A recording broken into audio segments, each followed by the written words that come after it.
여러분 안녕하십니까? 마태복음 강좌 제2강이 되겠습니다. 마태복음 2장 1절에서 23절까지 말씀이 되고요.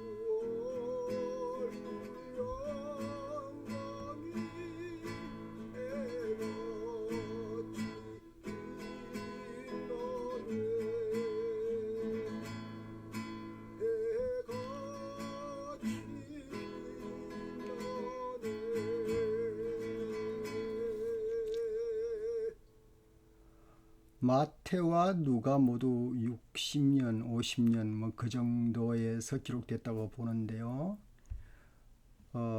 그것이 기록될 즈음에 초기 그리스도인들 가운데 많은 사람들이 예수님의 말씀이 사라지기 전에 말씀과 행적을 우리 한번 모아보자. 그렇게 해서 모은 글이 큐 문서라고 합니다. 이 큐 문서라는 뜻은 독일어로 크벨레라고 읽게 되는데요. 샘이다, 원천이다 하는 그런 뜻을 가지고 있습니다. 마가는 최초로 이제 큐 문서를 보고서 자기가 또 전에 제가 베드로하고 마가와 친구라 그랬지 않습니까? 베드로하고 대화한 것을 이렇게 종합해서 빠진 것을 보충하면서 먼저 작업이 시작되었습니다. 이어서 지은 그 복음서 그것을 이제 마태가 보면서 또 마가복음과 큐의 자료를 놓고 그 부족한 것을 또 보충을 해가면서 마태복음이 작성되었고요. 또 그것에 보충하면서 누가복음이 작성했다. 그렇게 이제 성서학자들이 제시하고 있습니다. 그러나 저와 여러분이 알 수 있는 대로 예수님의 행적을 낱낱이 기록한다는 것은 힘든 일이었습니다. 그럴 수는 없었습니다. 그래 다만 이제 그냥 예수님이 누구냐, 그분이 도대체 누구냐 하는 것만 기준해서 이제 기록을 하는 것이 바로 공관복음이었다 하는 것을 오늘 마태복음 2장 하기 전에 잠깐 서론으로 하고 넘어가겠습니다. 오늘 이 그림을 좀 보면은 예수님께서 이제 마태복음 2장을 통해서 보면 베들레헴에서 출생을 하게 됩니다. 베들레헴이란 여러분이 대충 아시겠지만은 이 갈릴리 호수가 있고 사해 바다가 있고요. 오르단강 강이 흘러내립니다. 그리고 나사렛이 위에 있고 이 남쪽에 예루살렘이 있는데 그 예루살렘 바로 아래 아마 6마일 정도, 8km 정도라 할까요? 정도로 그 베들레헴이라는 도시가 있게 됩니다. 이제 이 도시에서 예수님이 출생을 하게 된 것이죠.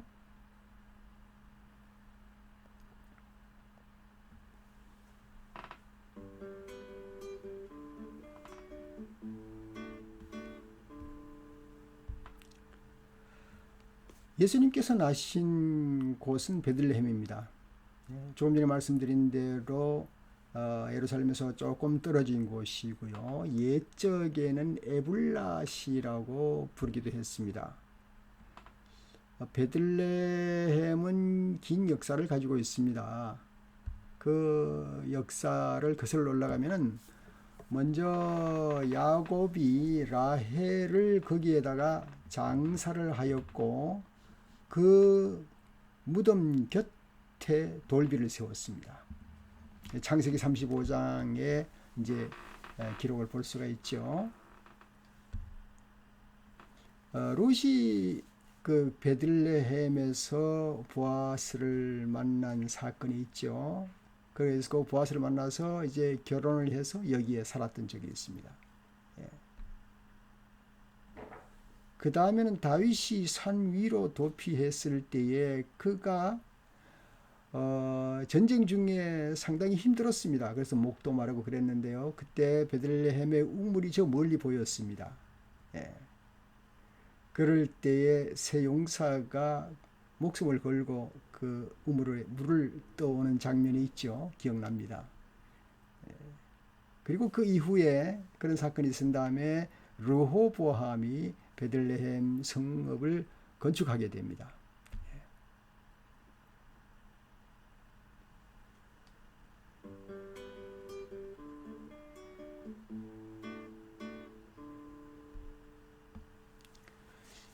이스라엘의 역사에 있었으나 그 백성들의 마음은 다 베들레헴이 매우 머릿속에 이렇게 꽉 박혀 있기가 다윗의 성으로 마음속에 담겨져 있습니다. 그래서 하나님은 바로 그 다윗의 혈통에서 자기 백성에 대한 구원자가 보내진다는 것을 예언한 것도 저들 마음속에 담겨져 있죠. 그리고 그래서 이제 예언자 미가가 그러나 너 베들레헴 에브라다야 너는 유다의 여러 족속 가운데 작은 족속이지만 이스라엘을 다스릴 자가 내게서 내게로 나올 것이다. 그의 기원은 아득한 옛날 태초에까지 거슬러 올라간다 라고 미가서 5장 2절에 밝혀주고 있습니다.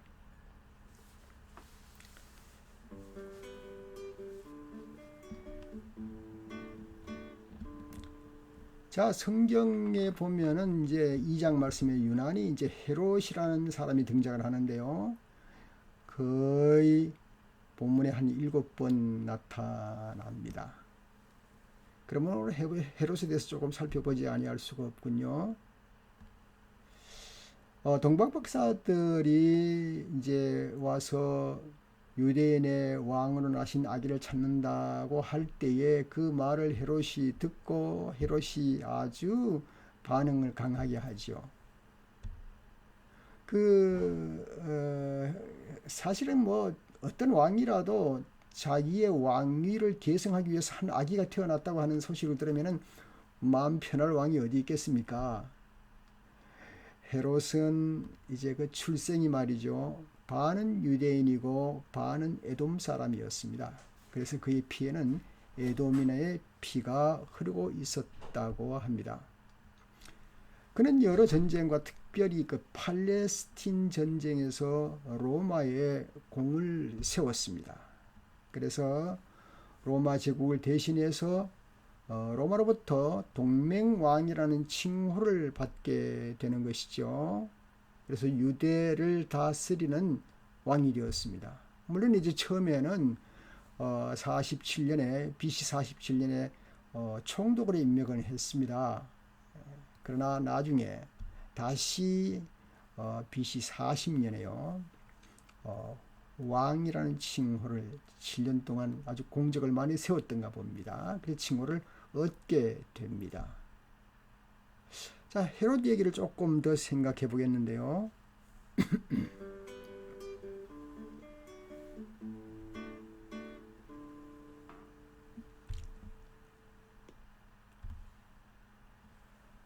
그는 대체로 이제 항구 도시를 꾸미거나 대도시를 건축하는 일이 뛰어났습니다. 특별히 이제 예루살렘을 국립 성지로 재건하기 위해서 레위인들 100명을 훈련해 가지고 전 세계 위용을 떨치게 된 그 예루살렘 성전을 세운 사람이라고 알려져 있습니다.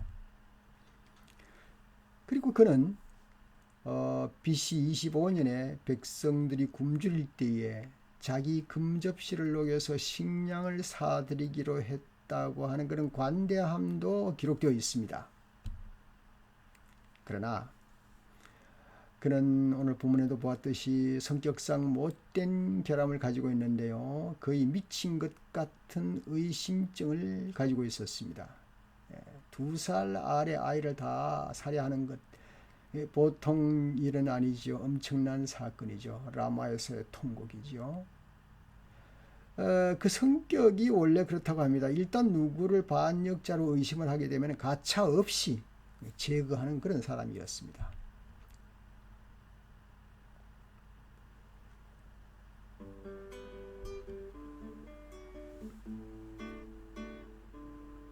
그래서 헤롯은 많은 아내와 자녀를 가졌지만은 그의 가족은 화목하지 못했고 가정을 통해서 오히려 불화를 겪고 불행을 겪었다고 역사가들이 기록을 하고 있습니다.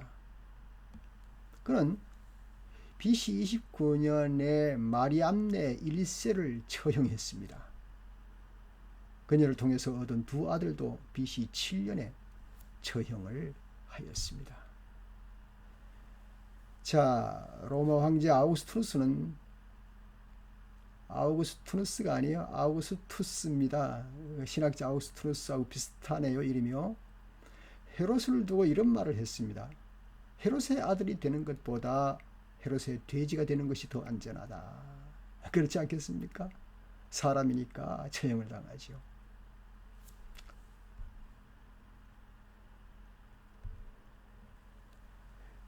자, 이제 헤롯은 동방박사로부터 소식을 듣자 그 새로운 왕의 탄생지를 알아내려고 유대 제사장들과 서기관들을 불렀고 마침내 성경 베들레헴이라고 하는 예언된 것을 알게 되었습니다.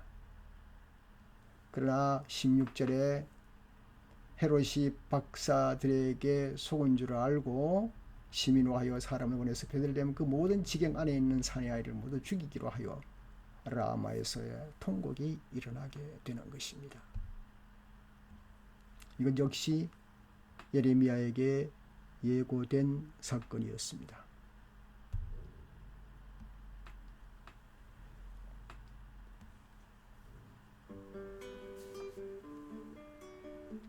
이제는 동방박사로 넘어가겠습니다.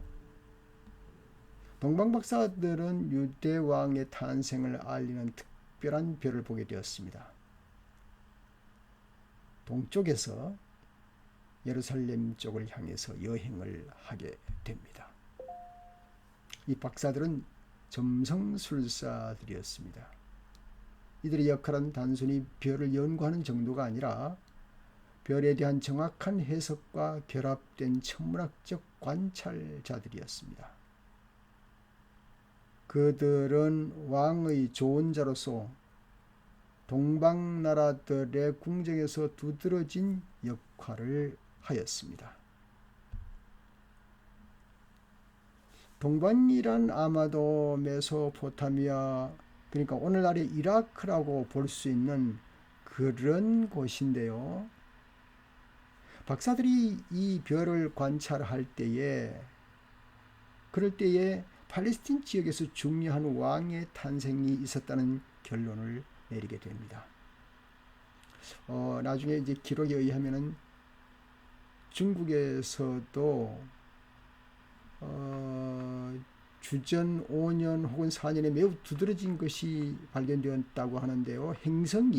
행성의 배열이 직렬로 되었다 하는 것을 중국의 그 역사 기록에 있습니다. 이어서 동방박사를 조금만 더 보도록 하죠.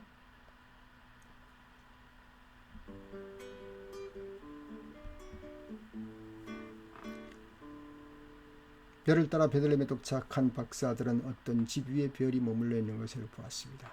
그리고 그 집에 들어가자마자 어린 예수님과 마리아를 보았습니다.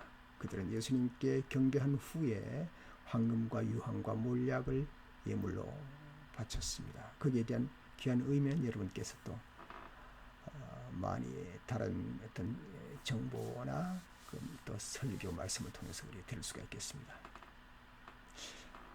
하나님께서 그들에게 고향으로 돌아갈 때 헤롯을 만나지 말라고 경고를 합니다.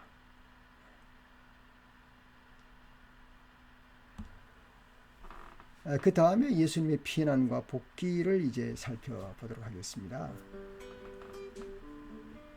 여기가 예루살렘인데 베들레헴이 바로 여기 아래 있고요. 예루살렘에서 애굽까지 갑니다. 애굽에서 다시 가사를 통해서 나사렛으로 나중에 가게 되는 거지요. 그리고 나사렛에서 12살 되었을 때 예루살렘에 방문 갔다가 돌아가는 그런 일들도 있었습니다.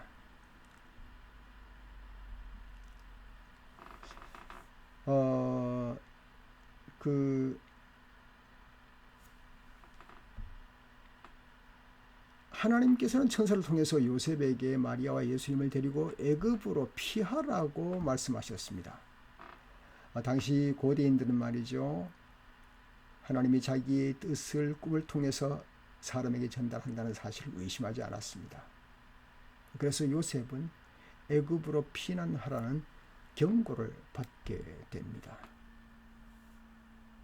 애굽으로 피난하는 것은 아주 자연스러운 일입니다. 종종 예수 오시기 전 사람들은 폭군이나 박해가 와서 유대인들의 생명의 위협을 느낄 때는 애굽으로 피난을 했습니다. 그래서 애굽에 있는 모든 도시에는 유대인의 거류지가 있었다고 합니다. 요셉은 애굽에서 이스라엘 땅으로 가라는 하나님의 지시를 받고 탄생하신 베들레헴으로 가려고 했습니다. 그러나 요셉은 헤롯의 아들 아켈레오가 유대 지방을 다스리는 왕이 되었다는 소식을 듣고 그리고는 갈릴리 지방 나사렛 동네로 가서 살게 됩니다.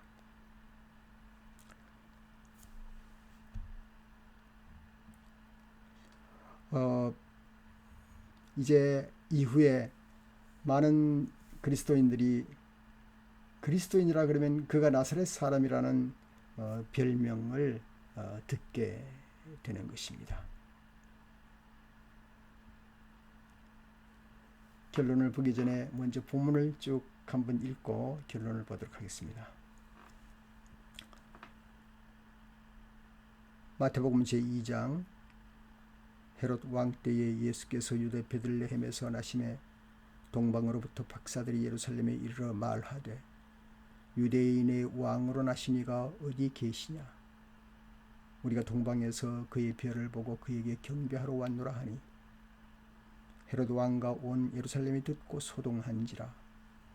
왕이 모든 대제사장과 백성의 서기관들을 모아 그리스도가 어디서 나겠느냐 물으니 이르되 유대 베들레헴이오니 이는 선지자로 이렇게 기록된 바 또 유대 땅 베들레헴아 너는 유대 고을 중에서 가장 작지 아니하도다. 내게서 한 다스리는 자가 나와서 내 백성 이스라엘의 목자가 되리라 하였음이니이다. 이에 헤롯이 가만히 박사들을 불러 별이 나타난 때를 자세히 묻고 베들레헴으로 보내며 이르되 가서 아기에 대하여 자세히 알아보고 찾거든 내게 고하여 나도 가서 그에게 경배하게 하라. 박사들이 왕의 말을 듣고 갈새 동방에서 보던 그 별이 문득 앞서 인도하여 가다가 아기 있는 곳 위에 머물러 서 있는지라. 그들이 별을 보고 매우 크게 기뻐하고 기뻐하더라. 집에 들어가 아기와 그의 어머니 마리아가 함께 있는 것을 보고 엎드려 아기께 경배하고 보배합을 열어 황금과 유황과 묘약을 예물로 드리니라. 그들은 꿈에 헤롯에게로 돌아가지 말라 지시하심을 받아 다른 길로 고국에 돌아가니라.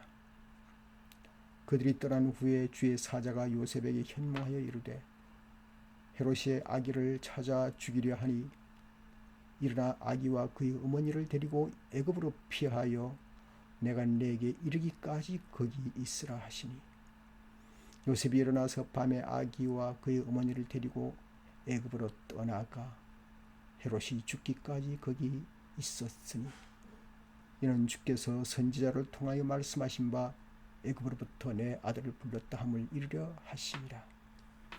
이에 헤롯이 박사들에게 속은 줄을 알고 심히 노하여 사람을 보내어 베들레헴과 그 모든 지경 안에 있는 산의 아이를 박사들에게 자세히 알아본 그때를 기준하여 2살부터 그 아래를 다 죽이니 이에 선지자 예레미야를 통하여 말씀하신 바 라마에서 슬퍼하며 크게 통곡하는 소리가 들리니 라헬이 그 자식을 위하여 애곡하는 것이라.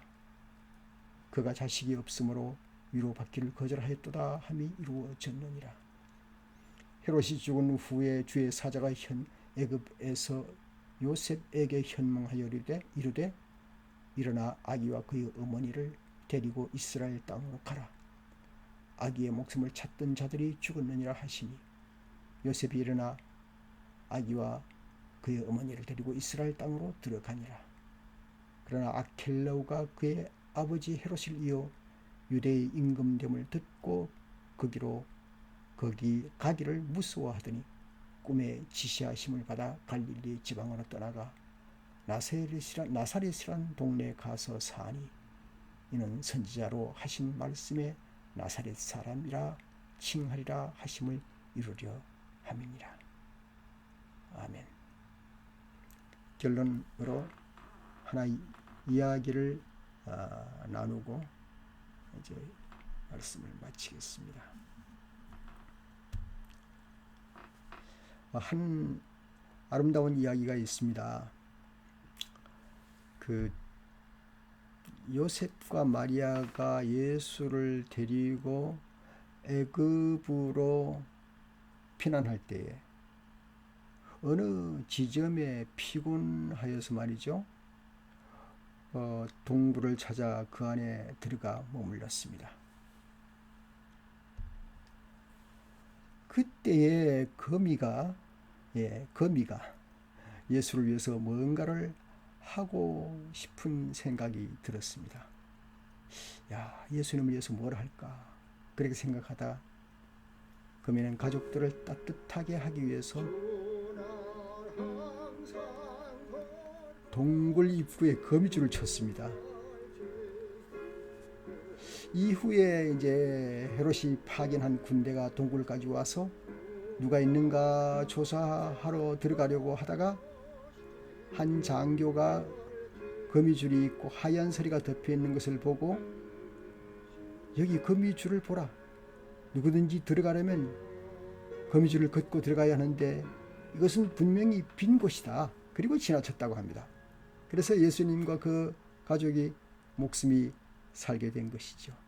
그 이후에 크리스마스 장식에는 금은사 즉 거미줄을 이렇게 추리에다 거는 그런 전통이 생겼다고 합니다. 예, 이제 마태복음 제2장 강좌 이것으로 마치겠습니다. 감사합니다.